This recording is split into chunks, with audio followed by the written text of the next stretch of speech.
Bien, bonjour à toutes et à tous et merci à l'Alliance à l'envie de m'avoir invité à donner un point de vue complémentaire sur la question des transitions énergétiques et de la décarbonisation des systèmes économiques. Je pense que les alliances sont des outils utiles et féconds, mais ils le seront d'autant plus qu'il peut y avoir en plus de la communication entre les alliances. Et pour le coup, je pense qu'entre À l'envie et Ancre, dont au sein de Ancre, moi je m'occupe en particulier du GP9 avec mes collègues Jean-Guy Devezeaux du CEA et Nathalie Alazard de l'IFPEN. Et donc, ce que je vais vous présenter vise à vous donner un état de l'art des méthodes et des études qui permettent de mieux définir et de mieux calibrer les transitions énergétiques en termes de décarbonation. Alors, techniquement, je n'ai pas pu assister à la première présentation, mais je pense que mon exposé aura certains échos avec ce que j'ai pu entendre dans la discussion des premières présentations. Je voudrais insister sur le fait que dans le domaine des études de décarbonation et de transition énergétique, on combine en quelque sorte, on croise 3 paradigmes et 4 échelles d'analyse et de gouvernance. C'est là où on retrouve les questions d'échelle de gouvernance. Alors, si on regarde les paradigmes scientifiques, on a la première colonne représente ce qu'on appelle la famille des modèles d'évaluation intégrés. Ce sont des modèles qui ont été développés au sein des institutions académiques de recherche et qui permettent, qui respectent un certain nombre, je dirais, de critères de scientificité, qui permettent une exploration systématique, rigoureuse, en particulier de la dimension économique des scénarios énergétiques du futur. La deuxième colonne renvoie à ce que j'appellerais les études nationales de décarbonation. C'est un domaine qui est à la fois très ancien et je dirais très récent. Très ancien parce que ça fait longtemps qu'il y a des études nationales, des scénarios énergétiques, mais ce n'est que très récemment qu'il y a eu un véritable effort qui a été mené pour définir des scénarios énergétiques nationaux bas carbone, et je vous exposerai rapidement comment se développe cette recherche. Et enfin, la troisième colonne représente ce qu'on pourrait appeler, alors là c'est une famille plus hétérogène, je dirais, dans laquelle on va trouver des études de nature tout à fait différentes, mais des études sectorielles et urbaines, puisque la transition urbaine est une dimension très importante de notre sujet. Donc des études de décarbonation pour des secteurs économiques ou pour des transitions urbaines. Alors je vais commencer, alors évidemment en horizontal, on a les différents niveaux et d'analyse et de gouvernance, et je pourrais même rajouter et de définition des systèmes techniques. Donc le niveau global et international, le niveau régional au sens région mondiale ou européen, le niveau national et le niveau sous-national, celui des territoires, dont il a été déjà rapidement question ici. Donc je vais commencer très rapidement pour vous donner quelques flashs sur qu'est-ce qui se passe déjà au niveau de la communauté de modélisation intégrée. Alors, pour faire cuistre, on pourrait dire que la photo, là, c'est la photo d'une communauté épistémique, celle des modélisateurs intégrés. Alors, il n'y a pas l'ensemble mondial, là, c'est une partie de la communauté essentiellement européenne, mais il y a quand même des Américains, des Japonais, dans des projets H2020 de type Ampère. Depuis, il y a eu Advance. Vous connaissez bien cette structure des projets européens. Ça permet de regrouper une bonne vingtaine, là, dans ce cas-là, une bonne vingtaine de centres de recherche. Et on travaille dans ce cas-là à mobiliser nos outils de modélisation, en général des modèles économiques internationaux. Selon les cas, c'est soit des modèles sectoriels, soit des modèles énergie-économie, qui sont plus ou moins intégrés, je dirais, du point de vue de leur champ de couverture. Qu'est-ce qu'on apprend dans ce type de projet ? Eh bien, on essaye, par exemple, parce que pour les économistes, la question du prix, même si c'est certainement pas la seule question, c'est tout de même une question importante, la question du prix du carbone, par exemple. On compare les résultats des modèles avec différentes hypothèses d'introduction d'un prix du carbone, qui est un peu une variable proxy de l'intensité des politiques poursuivies dans les différents pays. Bon, je vous commente pas les résultats, c'est pas les résultats qui sont importants ici. Je signale simplement que on a développé au fil des ans une des méthodes de travail qui s'apparentent à celles de nos collègues du climat, hein, où on prend des modèles, on les valide, on les calibre, on élimine peut-être ceux qui sont les moins pertinents, on en garde un portefeuille donné, et après on essaye de tester ces modèles et d'analyser leurs résultats pour différents types de scénarios. En ce qui concerne l'économie, j'ai souvent tendance, enfin je dis souvent et j'ai tendance à penser fortement qu'on apprend beaucoup plus en utilisant, on apprend beaucoup plus de la comparaison des différences dans les résultats des modèles économiques qu'à essayer de rechercher le bon modèle avec les bonnes hypothèses, le bon scénario pour avoir le bon résultat. C'est vraiment, ça c'est quelque chose qu'on a appris au fil du temps dans cette fameuse communauté épistémique des modélisateurs intégrés. Alors ce qu'on apprend aussi, et ça apparaissait déjà dans un des transparents de Valérie Masson-Delmotte, le fait qu'on peut comparer par exemple différentes trajectoires. Est-ce que ça coûte plutôt plus cher de laisser filer pendant un certain temps, puis après de donner un grand coup de frein et un grand coup de volant, ou est-ce qu'il ne vaut pas mieux attaquer le grand virage qui est devant nous, un peu en douceur, en décélérant d'abord et puis en freinant progressivement. En général, le diagnostic des modèles, c'est qu'effectivement, ça coûte moins cher d'anticiper et c'est moins brutal aussi pour les sociétés. C'est sans doute une voie plus sûre que de donner un grand coup de volant au dernier moment.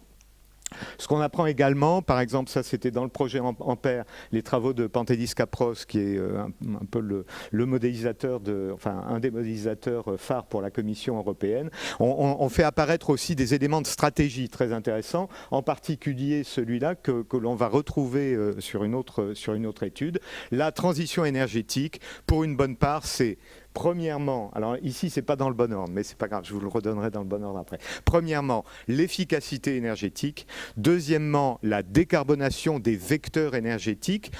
Au premier rang desquels pourrait-on dire l'électricité, parce qu'on s'aperçoit que l'électricité est un point de passage et un vecteur essentiel pour la décarbonation. Et troisièmement, le développement des transferts d'usage des vecteurs énergétiques carbonés vers les vecteurs énergétiques décarbonés, et en particulier dans le secteur des transports, le développement des véhicules électriques ou électriques hydrogène. Enfin voilà, ce triptyque, on le repère déjà ici et vous allez voir qu'on va le retrouver après, ce qui est une indication d'une certaine robustesse des résultats. Alors on en vient précisément au deuxième paradigme, celui des études nationales de décarbonation. Alors ça c'est comme je le disais tout à l'heure, à la fois très ancien et très récent. Et c'est très récent en particulier parce que ça s'inscrit assez parfaitement dans la logique qui a prévalu dans la construction de l'accord de Paris. On peut dire que c'est une simplification et il faut se garder, enfin il faut être prudent avec les simplifications, mais on peut dire tout de même que le paradigme des modèles intégrés collait assez bien avec la logique de la négociation internationale, en tout cas jusqu'à Copenhague. Parce qu'on essayait à Copenhague d'avoir une trajectoire mondiale, une répartition des objectifs entre les pays et ensuite un système de marché de droits d'émission négociables. Et c'est vrai que pour faire cela, les modèles d'évaluation intégrée sont assez performants parce qu'ils sont conçus tout à fait dans cet esprit-là.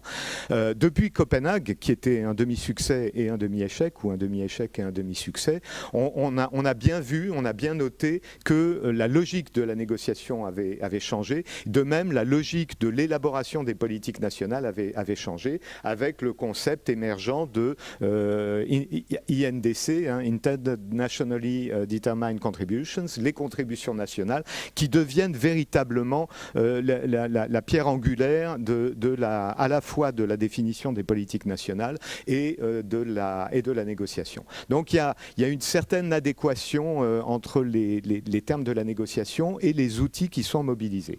Alors je remonte toujours à cette photo pour décrire, ça c'est un peu un événement ou un dispositif précurseur. Je ne sais pas si vous avez repéré, Mediapart avait fait un article en 2013, à l'été 2013 disant « Il vous a sans doute échappé que nous venons de traverser une période d'intense discussion sur la politique énergétique française ». C'était effectivement, ça avait lieu au premier semestre 2013. Il y a eu le débat national sur la transition énergétique avec un collège collège, un parlement de la transition qui regroupait cette fois 16 membres avec les différentes parties prenantes, les organisations environnementales, les associations de consommateurs, les syndicats, l'industrie, les autorités locales, le Parlement, l'administration, un groupe d'experts et un groupe de citoyens. Et je n'ai pas fait apparaître ici, voilà. Vous reconnaîtrez sans doute ici Laurence Tubiana, qui était présidente du comité de pilotage de ce débat national et qui par ailleurs, et ce n'est pas tout à fait un hasard, a joué un rôle clé en tant qu'ambassadrice climat dans le déroulement, la préparation et le déroulement de la COP21. Parce que le concept de trajectoire nationale de transition ou de décarbonation, il a été, je dirais, déjà travaillé au niveau français à l'occasion du débat national. Alors quel était le défi de ce débat national? C'est qu'on a commencé, il a été convenu dès le départ qu'on ne produirait pas des scénarios exprès pour le débat national, mais qu'on prendrait plutôt des scénarios déjà existants. Alors là, le défi, c'était que quand on prenait là, on avait sélectionné au départ une quinzaine de scénarios, eh bien, on se retrouve véritablement devant quelque chose comme une jungle des scénarios, hein, avec pour la consommation française d'électricité, on est aujourd'hui à 450, 300 TWh à 800 TWh. Donc vous voyez le degré d'ouverture des possibles, ce qui est d'une certaine manière une bonne chose, mais ce qui ne rend pas facile la décision politique. Et tout le travail qu'on a essayé de mener dans le débat national, c'était de clarifier les grandes options, les grandes trajectoires possibles, de passer de la jungle des scénarios à un jardin français un peu mieux ordonné. Et le jardin français, il se construit de la manière suivante, hein. Quand on est dans un scénario tendanciel ou business as usual, on a le choix de continuer et de laisser filer, mais dans ce cas-là, on ne va certainement pas répondre aux exigences climatiques, ou on engage la transition, en particulier vers le facteur 4. Hein. Le facteur 4, c'est peut-être un des objectifs les moins controversés dans la politique énergétique française. Il a été introduit par Dominique Dron dès 2003, inscrit dans la loi en 2005. Elle était alors, en 2003, elle était présidente de la mission interministérielle effet de serre. Le facteur 4, visiblement, en France, et c'est une excellente chose, ne fait pas débat. Ce qui fait débat, c'est comment y arriver. Alors comment y arriver? D'abord, on a pu repérer finalement deux grandes séries de scénarios. Des scénarios très faible demande, moins 50% en 2050, sacré défi. Des scénarios faible demande, déjà ambitieux, mais seulement moins 20%. Une fois qu'on a la demande, quel mix énergétique? Alors on a pu aisément distinguer des scénarios qui mettaient fortement l'accent sur les renouvelables, priorité aux renouvelables, et pour être plus clair et explicite, sortie du nucléaire.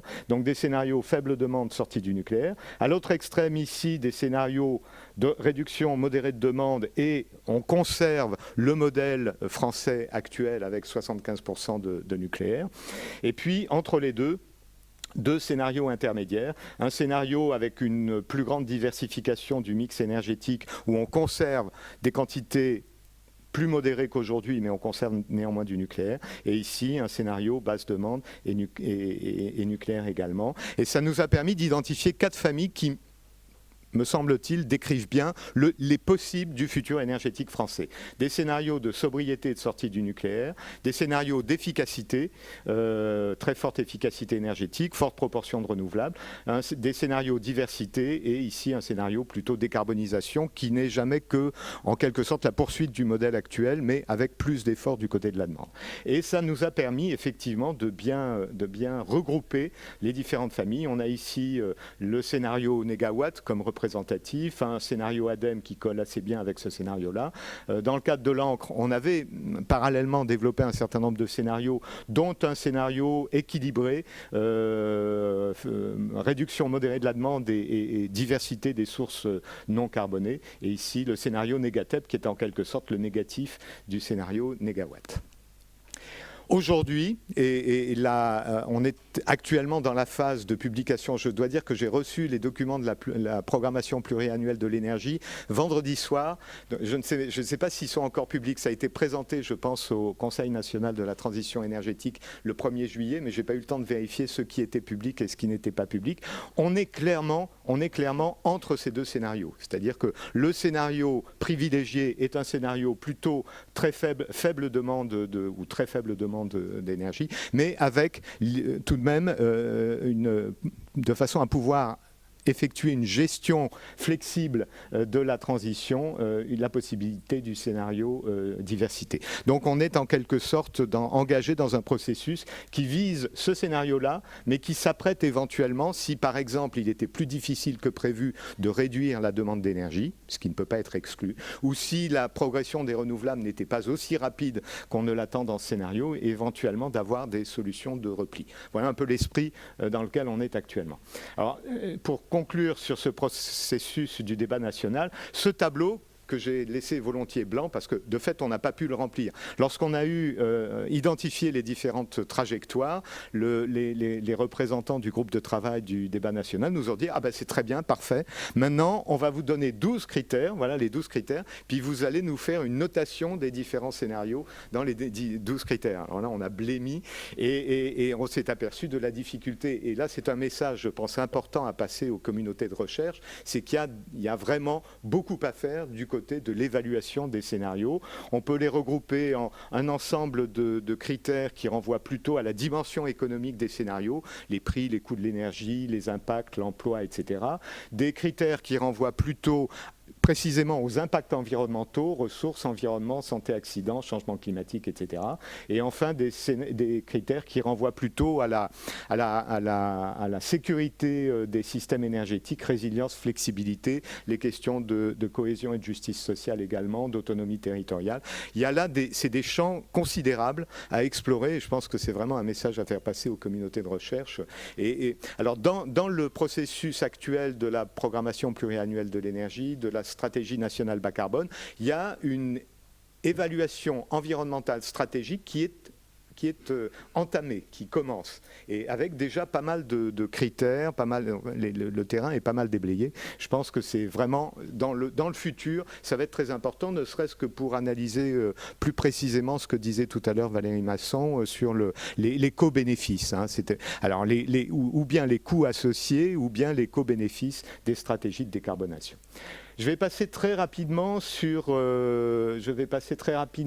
un projet qui est en quelque sorte un projet un peu dérivé, où on retrouve Laurence Tubiana et Jeffrey Sachs, qui est un des conseillers économiques de Ban Ki-moon.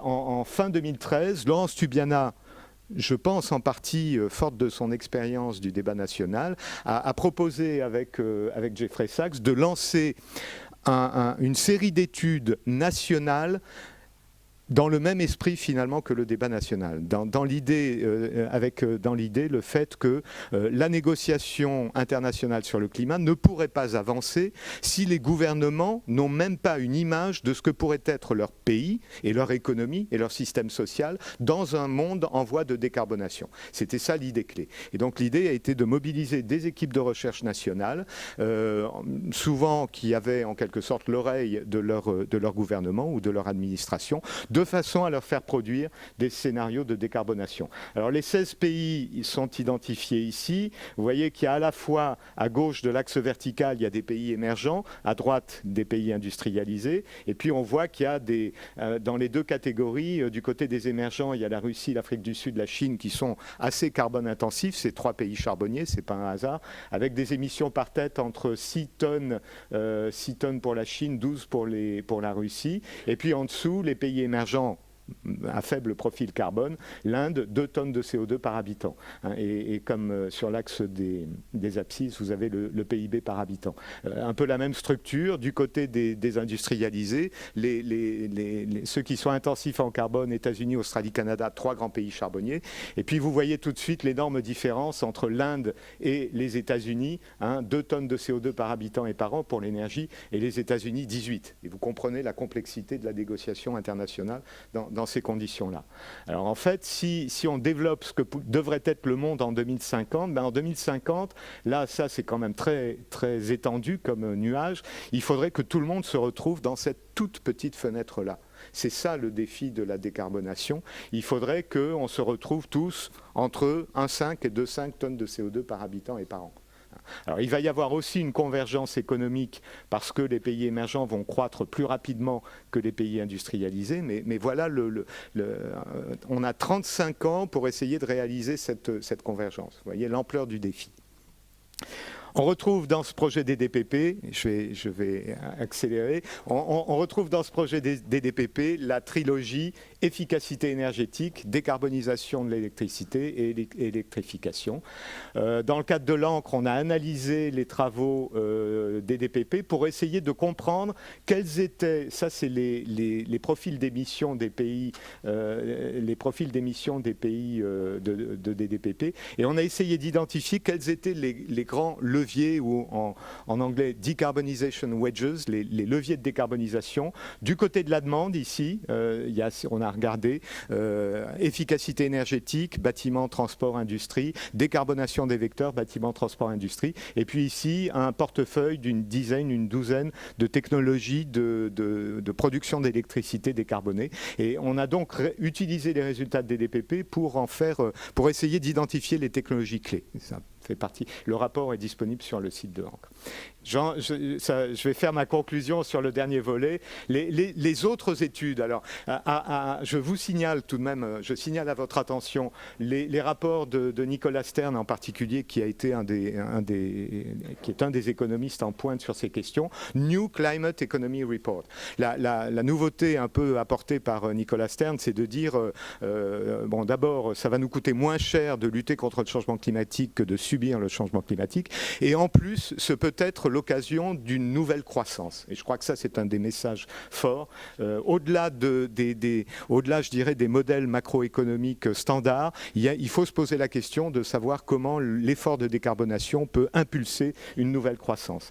Les industriels, le World Business Council on Sustainable Development également s'intéresse à ces questions. Ils ont fait une étude sur 9 grands secteurs dans la décarbonation, et même le World Economic Forum, mieux connu sous le titre Forum de Davos, a fait des études sur la 4e révolution industrielle. Alors, la 4e révolution industrielle, c'est le robot et l'humain, mais sur la manière dont ça peut avoir un impact, ou la manière dont la décarbonation peut s'inscrire dans la 4e révolution industrielle.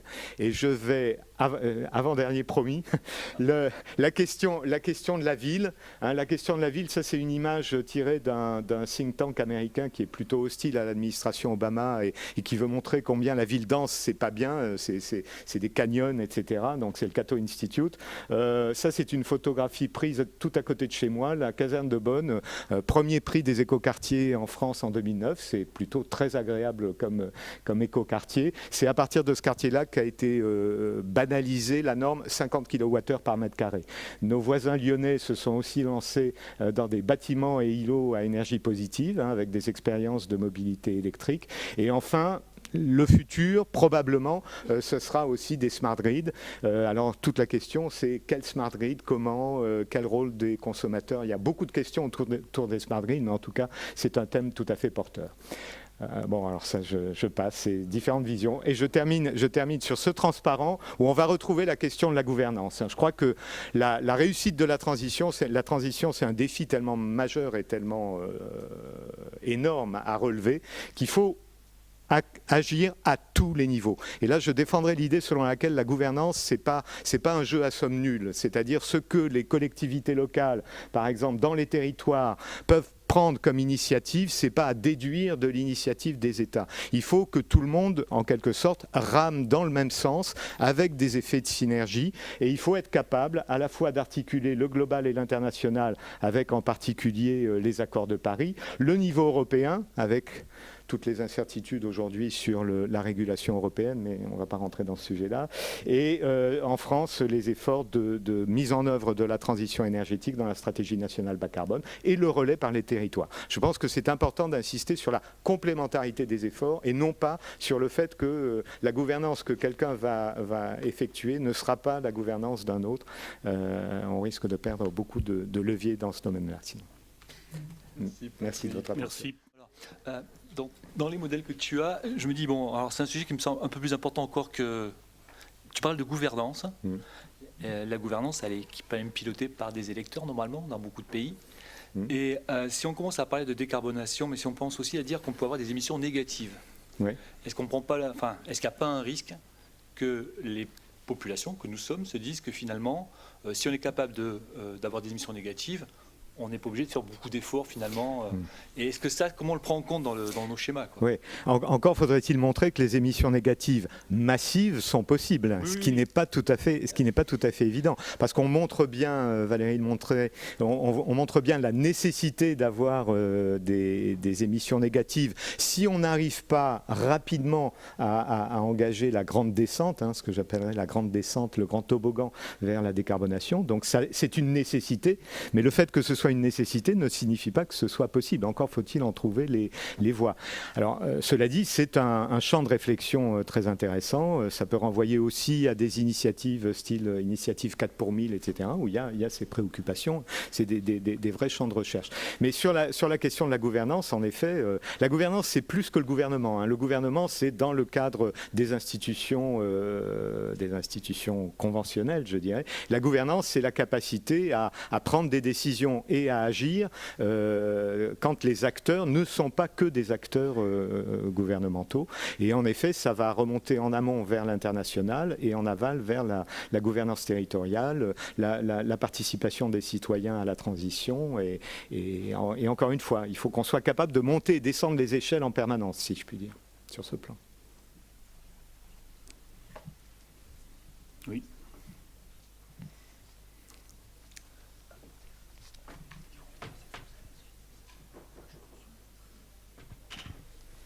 Oui, bonjour, Vincent Pircher du ministère de l'Environnement, à la direction de la recherche et de l'innovation. Moi, j'avais une question sur les aspects empreintes carbone. C'est-à-dire, toutes vos études, est-ce qu'elles c'est des émissions par pays ou est-ce que vous avez des émissions, vous le faites au niveau global en prenant en compte les aspects empreintes carbone?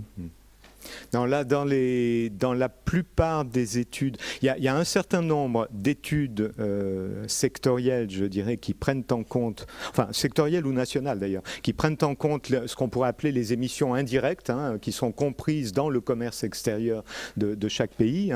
On estime que pour un pays comme la France, c'est tout de même de l'ordre de 20 à 25% des émissions sur le territoire national.